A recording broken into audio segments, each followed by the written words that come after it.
never messed with a high schooler too easily. He was just splashed all over by two tall guys, so he demanded they apologize to him in person. The two tall guys saw he was just a skinny teenager. One of them stood up without concern, trying to make him pay for his attitude. But before he finished his threat, the boy took him down with a single move. 칠성파 넘버2 김득발.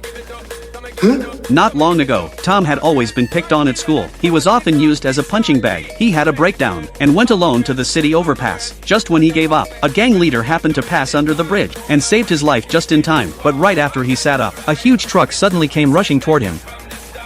Luckily, he actually survived, but when he looked in the mirror, he saw he had turned into Tom. Their souls had switched. At first David thought it was just a dream, until his old buddy Zoe found him and punched him in the face. Only then did he realize it was real. Zoe took him to the memorial of their gang leader and told him to confess his crimes, but he was David himself. He got emotional and flipped the memorial tablet, trying to prove he was still alive.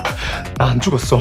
이렇게 살아있다고. But no one believed something so bizarre. Soon, he arrived at the morgue and saw another version of himself. No matter what he tried, he couldn't return to his original body. The mortician thought he was grieving for a loved one and told him nothing could be undone unless time could be reversed. After hearing that David fell into deep thought, he returned to the same bridge, hoping to reset fate the same way.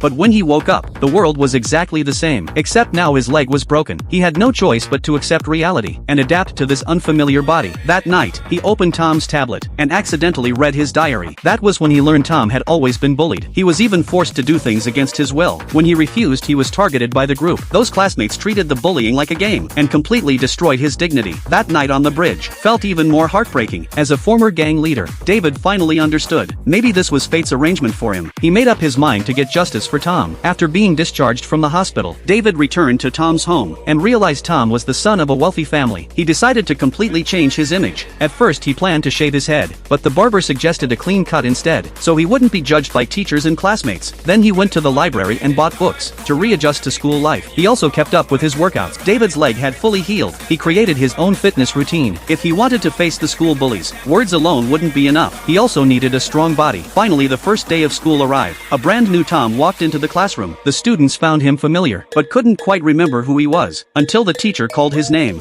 예, 선생님. The whole class was shocked. The once slouched and ignored Tom had become a bright and confident teen. So now the question was, how would he help Tom take back the dignity he always deserved?